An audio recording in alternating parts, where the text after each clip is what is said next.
ಎಲ್ಲರಿಗೂ ನಮಸ್ಕಾರ, ಶುಭೋದಯ, ಶುಭ ಬೆಳಗು. ಇದು ನನ್ನ ಡಿಜಿಟಲ್ ವಾಹಿನಿ. ನಾನು ಶಶಿಧರ್ ಭಟ್. ನನ್ನ ವಾಹಿನಿಯನ್ನು ಲೈಕ್ ಮಾಡಿ, ಸಬ್ಸ್ಕ್ರೈಬ್ ಮಾಡಿ, ಬೆಲ್ ಐಕಾನ್ನ ಪ್ರೆಸ್ ಮಾಡೋದಕ್ಕೆ ಮರಿಬೇಡಿ.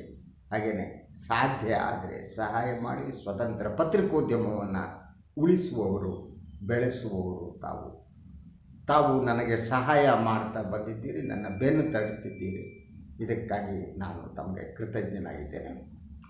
ಸೊ ಇವತ್ತು ಹಲವು ಸುದ್ದಿಗಳಿದೆ, ರಾಜಕೀಯ ಸುದ್ದಿಗಳಿದೆ, ಕ್ರೀಡಾ ಸುದ್ದಿಗಳಿವೆ, ಹೀಗೆ ಸುದ್ದಿಗಳ ಒಂದು ಸುರಿಮಳೆ ಇದ್ದಾಗಿದೆ. ಆದರೆ ನಾನು ಒಂದು ವಿಚಾರದ ಬಗ್ಗೆ ತಮ್ಮ ಜೊತೆ ಮಾತನಾಡಬೇಕು ಅಂದ್ಕೊಂಡಿದ್ದೀನಿ. ಅದಕ್ಕೂ ಕಾರಣ ಇದೆ.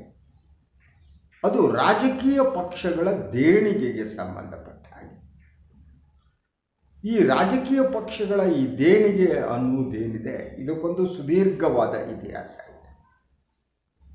ಸೊ ಪಾರ್ಟಿ ಫಂಡ್ಗೆ ದುಡ್ಡು ಕೊಡ್ರಪ್ಪ ಅಂತ ಹಣವನ್ನು ಸಂಗ್ರಹಿಸಿ ಅದನ್ನು ಖಾಸಗಿಯಾಗಿ ಬಳಸಿಕೊಳ್ಳುವ ಪದ್ಧತಿ ಕೂಡ ಈ ದೇಶದಲ್ಲಿ ನಡೆದು ಬಂದಿದೆ. ಅದಕ್ಕೆ ಆ ರಾಜಕೀಯ ಪಕ್ಷ, ಈ ರಾಜಕೀಯ ಪಕ್ಷ ಅಂತಿಲ್ಲ. ಆದರೆ ಈಗಿನ ಸ್ಥಿತಿ ಏನು? 2018ರಲ್ಲಿ ಒಂದು ಅಧಿಸೂಚನೆಯನ್ನು ಹೊರಡಿಸಲಾಯಿತು. ಅದು ಈ ದೇಣಿಗೆ ಸಂಗ್ರಹಕ್ಕೆ ಸಂಬಂಧಪಟ್ಟ ಹಾಗೆ. ಸೊ ಇದನ್ನು ನ್ಯಾಯಾಲಯದಲ್ಲಿ ಪ್ರಶ್ನಿಸಲಾಯಿತು. ಸರ್ವೋಚ್ಚ ನ್ಯಾಯಾಲಯದಲ್ಲಿ ಈ ಬಗ್ಗೆ ವಿಚಾರಣೆ ನಡೀತಾ ಇದೆ. ಭಾಳಷ್ಟು ಜನ ಆಕ್ಷೇಪವನ್ನು ವ್ಯಕ್ತಪಡಿಸಿದರು.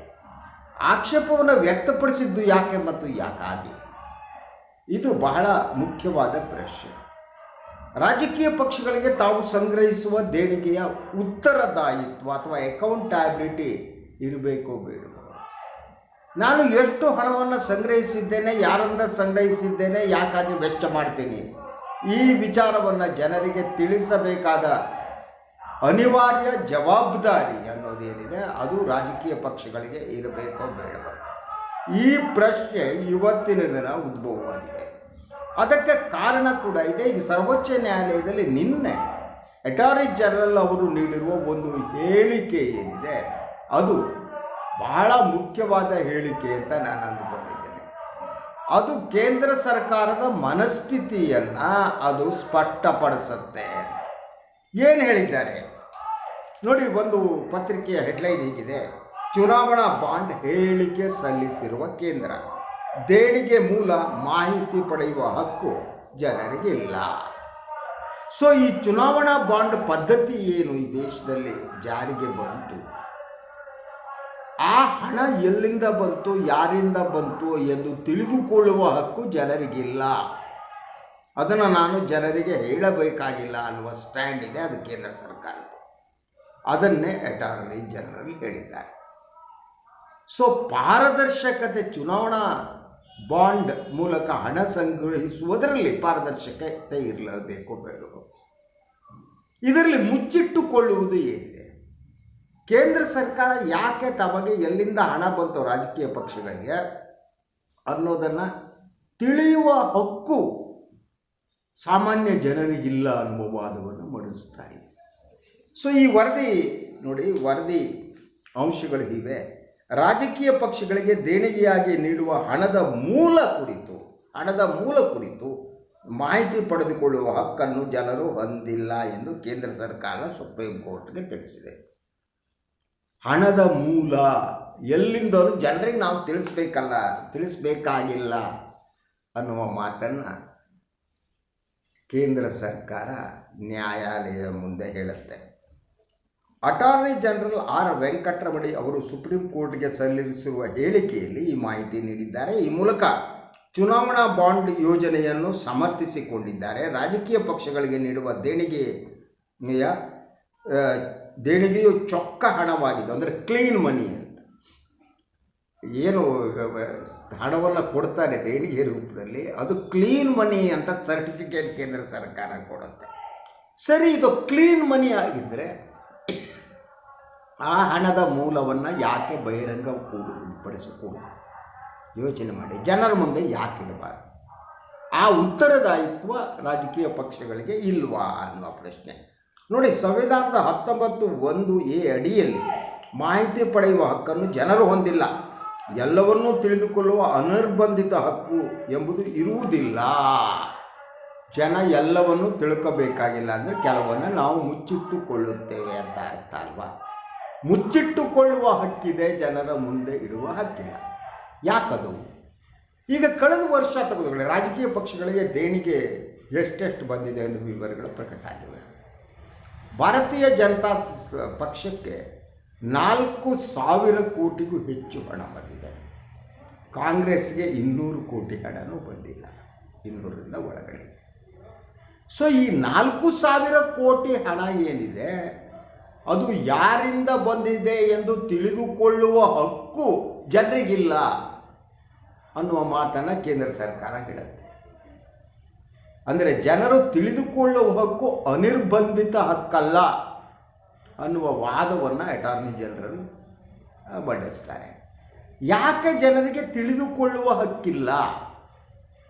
ಈಗ BJPಗೆ ಬಂದ 4,000 ಕೋಟಿ ದೇಣಿಗೆ ರೂಪದಲ್ಲಿ, ಕಾಂಗ್ರೆಸ್ಗೆ ಬಂದ ಸುಮಾರು 200 ಕೋಟಿ ರೂಪಾಯಿ ಹಣ ಯಾರಿಂದ ಬಂತು, ಎಲ್ಲಿಂದ ಬಂತು, ಯಾಕಾಗಿ ಬಂತು ತಿಳಿದುಕೊಳ್ಳುವ ಹಕ್ಕು ಜನರಿಗಿಲ್ಲ ಅನ್ನುವುದೇನಿದೆ ಅದು ಇಡೀ ಜನತಂತ್ರ ಪ್ರಜಾಪ್ರಭುತ್ವ ವ್ಯವಸ್ಥೆಯ ವಿರೋಧಿ ಅಲ್ವಾ? ಇಂತಹ ಸ್ಟ್ಯಾಂಡನ್ನು BJP ಯಾಕೆ ತಗೊಳುತ್ತೆ? ಇಂತಹ ಸ್ಟ್ಯಾಂಡನ್ನು ಕೇಂದ್ರ ಸರ್ಕಾರ ಯಾಕೆ ತೆಗೆದುಕೊಳ್ಳುತ್ತೆ? ಯೋಚನೆ ಮಾಡಿ. ಅದರ ಜೊತೆಗೆ BJPಗೆ 4,000 ಕೋಟಿ ರೂಪಾಯಿ ಹಣ ಕೊಡುವವರು ದೇಣಿಗೆ ರೂಪದಲ್ಲಿ, ಕಾಂಗ್ರೆಸ್ಗೆ 200 ಕೋಟಿ ರೂಪಾಯಿನೂ ಕೊಟ್ಟಿಲ್ಲ. ಈ ವ್ಯತ್ಯಾಸ ಇರುವುದಕ್ಕೆ ಕಾರಣ ಏನು? ಬಹುತೇಕ ಈ ಹಣಗಳನ್ನು ಸಾಮಾನ್ಯ ಜನ ಕೊಡೋದಲ್ಲ, ಉದ್ಯಮಪತಿಗಳು ಕೊಡ್ತಾರೆ. ಉದ್ಯಮಪತಿಗಳು BJPಗೆ ಯಾಕೆ ಹಣವನ್ನು ಕೊಡ್ತಾರೆ? 4,000 ಯೋಚನೆ ಮಾಡಿ. That's first question. Second question, ಈ 4,000 ಕೋಟಿ ಹಣ ಬಂದಿದ್ದು ಯಾರಿಂದ? ಅದರ ಮೂಲ ಯಾವುದು? ಮೂಲವನ್ನು ತಿಳಿದುಕೊಳ್ಳಬೇಕಾಗಿಲ್ಲ ಅಂತ ಕೇಂದ್ರ ಸರ್ಕಾರ ಹೇಳಿದೆ. ಯಾಕೆ ತಿಳಿದುಕೊಳ್ಳಬೇಕಾಗಿಲ್ಲ? ಆ ಹಣ ಯಾವ ಉದ್ಯಮಿಪತಿದು? ಯಾಕೆಂದರೆ ಈ ಜಗತ್ತಿನಲ್ಲಿ ಯಾರೂ ಉಚಿತವಾಗಿ ಏನು ಮಾಡಲ್ಲ. ಇದನ್ನು ಸ್ಪಷ್ಟವಾಗಿ ಅರ್ಥ ಮಾಡ್ಕೊಳ್ಳಿ. ಈ ಸೇವೆ ಗೀವೆ, ಈ ಪಕ್ಷ ಇರಬೇಕು, ಇದೆಲ್ಲ ಬಂಡಲ್ಲಿ. ಅದಕ್ಕೆಲ್ಲವೂ ಸುಳ್ಳೋದು. ಜನ ಸ್ವಾರ್ಥ ಇಲ್ಲದೆ ಯಾರೂ ಕೆಲಸ ಮಾಡಲ್ಲ. ಉದ್ಯಮಪತಿಗಳಿಗೇನಿದೆ, ಅವರು ಸ್ವಾರ್ಥ ಇಲ್ಲದೆ ಏನನ್ನೂ ಮಾಡಲಾರ. ಉದ್ಯಮ ಅನ್ನುವುದೇನಿರುತ್ತಲ್ಲ ಬಹುತೇಕ ಸಂದರ್ಭದಲ್ಲಿ ಅದು ಲಾಭ ನಷ್ಟದ ಮೇಲೆ ನಿಂತಿರುತ್ತೆ. ಲಾಭದ ಮೇಲೇ ವ್ಯವಹಾರ ಮಾಡುವಂಥವ್ರು. ಲಾಭ ಇಲ್ಲದೆ ಯಾರೂ ಏನೂ ಮಾಡಲ್ಲ. ಈ 4,000 ಕೋಟಿ ರೂಪಾಯಿಯನ್ನು BJPಗೆ ಕೊಟ್ಟವರು ಅಥವಾ ಯಾರೋ 200 ಕೋಟಿ ಕೊಟ್ಟವರು ಏನು ಸೇವೆ ಮಾಡೋಣ ಅಂತ ಕೊಟ್ಟಿರ್ತಾರೇನ್ರಿ ಅವರು? ಅಲ್ಲವೇ ಅಲ್ಲ. ಅವರಿಗೆ ಲಾಭ ಯಾರಿಂದ ಆಗುತ್ತೋ ಅವರಿಗೆ ಹೆಚ್ಚಿನ ಹಣವನ್ನು ಕೊಡಲಾಗುತ್ತೆ. ಅಂದರೆ BJPಯಿಂದ ನಮಗೆ ಹೆಚ್ಚಿನ ಲಾಭ ಆಗುತ್ತೆ ಅಂತಲೇ 4,000 ಕೋಟಿ ರೂಪಾಯಿಯನ್ನು ಕೊಟ್ಟಿದ್ದು. ಹಾಗಿದ್ರೆ ಈ 4,000 ಕೋಟಿ ಕೊಟ್ಟವರು ಯಾರು? ಆ ಅಂಕಿಅಂಶಗಳು ಹೊರಗೆ ಬಂದರೆ ಇದರ ಒಳಗಡೆಯ ಗುಪ್ತ ಕಾರ್ಯಾಚರಣೆಗಳು ಹೊರಗೆ ಬರ್ತವೆ. ಅಂದರೆ ಇಂತಹ ಒಬ್ಬ ಉದ್ಯಮಪತಿ BJPಗೆ ಕೇಂದ್ರ ಸರ್ಕಾರ ಏನು ನಡೆಸ್ತಾ ಇದೆ, ಇಷ್ಟು ಹಣ ಕೊಟ್ಟಿದ್ದಾರೆ ಅಂತ ಗೊತ್ತಾದರೆ ಅವನು ಅತಿ ಹೆಚ್ಚಿನ ಹಣವನ್ನು ಕೊಟ್ಟವನು ಅವನು ಯಾವ ಲಾಭವನ್ನು ಪಡೆದುಕೊಂಡಿದ್ದಾನೆ ಕೇಂದ್ರ ಸರ್ಕಾರದಿಂದ, ಆತ BJPಗೆ ಅತಿ ಹೆಚ್ಚಿನ ದೇಣಿಗೆಯನ್ನು ಕೊಟ್ಟು ಯಾವುದೋ ಗುತ್ತಿಗೆಯನ್ನು ಇನ್ನೊಂದನ್ನು ಮತ್ತೊಂದನ್ನು ಪಡೆದಿದ್ದರೆ ಅವನು ಲಾಭಕ್ಕಾಗಿ ಕೊಟ್ಟಿದ್ದಾನೆ ಅಂತ ಅರ್ಥ ಅಲ್ವಾ? ನೀವು ಮುಚ್ಚಿಡುವುದು ಯಾಕೆ? ಜನರ ಹಕ್ಕಲ್ವಾ ಅದು? BJPಗೆ ಅತಿ ಹೆಚ್ಚಿನ ದೇಣಿಗೆಯನ್ನು ನೀಡಿದವನು ಅದಾನಿ ಅವರು ಕೊಟ್ಟಿದ್ದಾರೋ, ರಿಲಯನ್ಸ್ ಅವರು ಕೊಟ್ಟಿದ್ದಾರೋ, ಇನ್ನು ಯಾರು ಕೊಟ್ಟಿದ್ದಾರೆ? ಈ ತಿಳಿದುಕೊಳ್ಳುವ ಹಕ್ಕು ಈ ದೇಶದ ಮತದಾರರಿಗೆ ಇಲ್ವಾ? ಮತದಾರ ಅದನ್ನು ತಿಳಿದುಕೊಳ್ಬಾರ್ದು. ಅದನ್ನು ಮುಚ್ಚಿಡುವುದು ಯಾಕೆ? ಯಾವತ್ತೂ ಕೂಡ ಈ ಮುಚ್ಚಿಡುವಿಕೆ ಅನ್ನೋದಿದೆಯಲ್ಲ ಅದು ಸಂಶಯವನ್ನು ಮೂಡಿಸುತ್ತೆ. ಸಾಮಾನ್ಯ ಜನರಿಗೆ ನಾವು ತಿಳಿಸಬೇಕಾಗಿಲ್ಲ ಅಂದರೆ ಏನರ್ಥ? ಈ ಸಾಮಾನ್ಯ ಜನರಿಗೆ ತಿಳಿಸಬೇಕಾಗಿಲ್ಲ ಅನ್ನುವ ಮನಸ್ಥಿತಿ BJP ಸರ್ಕಾರದ್ದು, BJP ಇತ್ತು. ಅವರು ರಫೇಲ್ ವ್ಯವಹಾರಕ್ಕೆ ಸಂಬಂಧ ಈ ದೇಶದ ಗುಪ್ತ ವಿಚಾರ ನಾವು ತಿಳಿಸಲ್ಲ, ದೇಶದ ಗುಪ್ತ ವಿಚಾರ ನಾವು ತಿಳಿಸಲ್ಲ. ಓಕೆ, ನೀವು ಅದಕ್ಕೆಲ್ಲ ಗುಪ್ತ ವಿಚಾರ. ಇದು ನಿಮಗೆ ಕೊಟ್ಟಿರೋ ದೇಣಿಗೆ ಯಾವುದು ಗುಪ್ತ ವಿಚಾರ? ಅದಕ್ಕೂ ದೇಶದ ಸೆಕ್ಯೂರಿಟಿಗೂ ಏನು ಸಂಬಂಧ ಇದೆಯಾ? ಭದ್ರತೆಗೆ ಏನು ಸಂಬಂಧ ಇದೆಯಾ? ಇಲ್ವಲ್ಲ. Then why you are? ಯಾಕೆ ಇದನ್ನು ಮುಚ್ಚಿಡ್ತಿದ್ದೀರಿ? ಮುಚ್ಚಿಡುವಿಕೆಯ ಹಿಂದೆ ಏನೋ ಒಂದು ಸುಳ್ಳಿದೆ ಅಂತ. ಮುಚ್ಚಿಡುವುದು ಯಾಕೆಂದರೆ ಅದರಲ್ಲೇನೋ ಹುಳುಕಿದೆ ಅಂತ ಅರ್ಥ ಅಲ್ವಾ? ಅದು ಯಾರು? ಜನ ಅಂದರೆ ನಿಮ್ಮನ್ನು ಅಧಿಕಾರಕ್ಕೆ ತಂದವರು. ಜನ ತಮ್ಮ ಮತದ ಅವರಿಗೆ ನಿಮ್ಗೆ ಎಲ್ಲಿಂದ ಹಣ ಬರುತ್ತೆ ಅನ್ನೋದನ್ನು ತಿಳಿದುಕೊಳ್ಳುವ ಹಕ್ಕಿಲ್ಲ ಅಂದರೆ ಅದು ಸಂಶಯವನ್ನು ಮೂಡಿಸುತ್ತೆ. ಅನುಮಾನ ಬೇಕಾಗಿಲ್ಲ. BJP ಅಥವಾ ಕೇಂದ್ರ ಸರ್ಕಾರ ಮುಚ್ಚಿಡುವ ಯತ್ನವನ್ನು ಮಾಡ್ತಾ ಇದೆ. ರಾಜಕೀಯ ಪಕ್ಷಗಳಿಗೆ ನೀಡಿದ ದೇಣಿಗೆಯನ್ನು, ಆ ಮೊತ್ತವನ್ನು, ಅದರ ಮೂಲವನ್ನು ಜನರಿಗೆ ತಿಳಿಸಬೇಕಾಗಿಲ್ಲ ಅನ್ನುವುದೇ ಜನತಂತ್ರ ವಿರೋಧಿಯಾದ್ದು. ಜನರ ಎದುರು ಯಾವುದನ್ನೂ ಮುಚ್ಚಿಡಕೂಡದು, ಅದು ಜನತಂತ್ರ. ಒಂದು ತೆರೆದ ಪುಸ್ತಕದ ಹಾಗೆ ಒಂದು ಸರ್ಕಾರ, ಒಂದು ರಾಜಕೀಯ ಪಕ್ಷ ಇರಬೇಕು. ಆದರೆ ಎಲ್ಲಿ ತಪ್ಪಿದೆಯೋ ಅಲ್ಲಿ ಮುಚ್ಚಿಟ್ಟುಕೊಳ್ಳುವಿಕೆ ಪ್ರಾರಂಭ ಆಗುತ್ತಂತೆ. ಎಲ್ಲೋ ಏನೋ ಇದೆ ಎನ್ನುವ ಸಂಶಯವನ್ನು ಮೂಡಿಸುತ್ತೆ. ಸೊ ಈ ವಿಚಾರದಲ್ಲಿ ಯಾವ ಒಂದು ತೀರ್ಪನ್ನು ಕೇಂದ್ರ ಸರ್ಕಾರ ಕೊಡುತ್ತೆ ನನಗೆ ಗೊತ್ತಿಲ್ಲ. ಆದರೆ ಈ ದೇಣಿಗೆ ವಿಚಾರ ಏನಿದೆ, ಇದೊಂದು ಬಹುದೊಡ್ಡ ಹಗರಣವಾಗುವ ಅಪಾಯ ಇದೆ. ಒಂದು ಉದ್ಯಮಪತಿಗಳು ಮತ್ತು ರಾಜಕೀಯ ಪಕ್ಷಗಳ ಅನೈತಿಕ ಸಂಬಂಧಕ್ಕೆ ಇದು ಕಾರಣವಾಗುವ ಸಾಧ್ಯತೆ ಇದೆ.